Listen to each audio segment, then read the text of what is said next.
Hey, let's get into it. There's a difference between living in a house that you own and a house that you're renting. When you rent, you obviously still live there. You sleep there and eat and you take care of the place. And you can decorate it and enjoy it and make lots of memories there. But you also also ultimately know that it's not yours. You can't tear down walls without permission. You can't build your whole future around it. You know that in many ways it's temporary. You don't forget that one day you'll have to hand the keys back.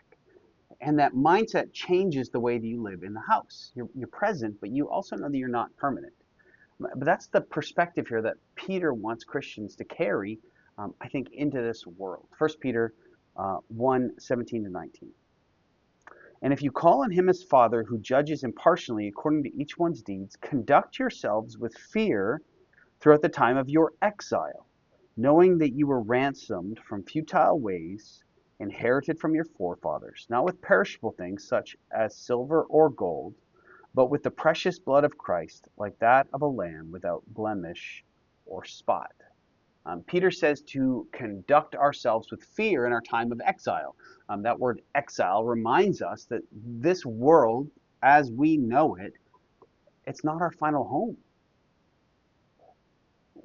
We're not just tourists passing through without responsibility, though. We're not supposed to ignore the world or avoid people or act like the ordinary things of life don't matter, like they're disposable. We live and work here. We raise our kids and our neighbors. We have responsibility to serve our communities, but we have to do all of that with these open hands because we belong to another kingdom, another world. Peter says we call God as Father, but he also judges impartially according to each one's deeds.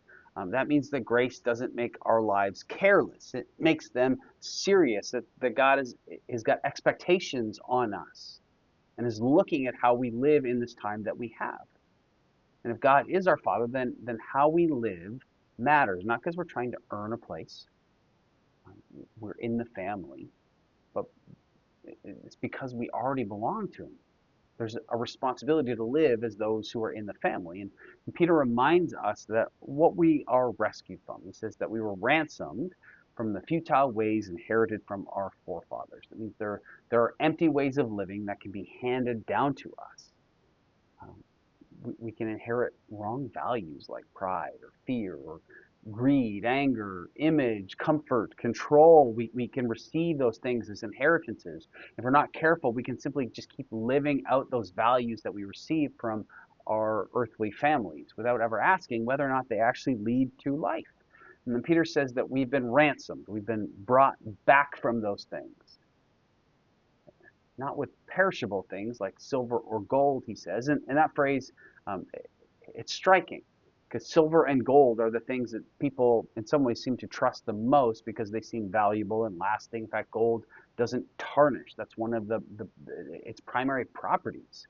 But Peter says even gold is perishable. From a kingdom perspective, the most secure in things in the world, they're still temporary. Money can disappear. Possessions will all break. Our successes will fade. And even the things that people spend their whole lives chasing can't last forever.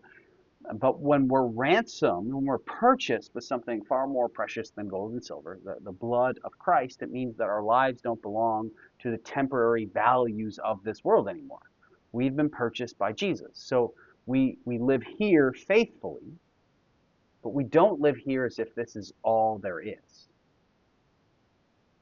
And so we take care of what God has put in our hands, but we don't cling to it like we own it forever.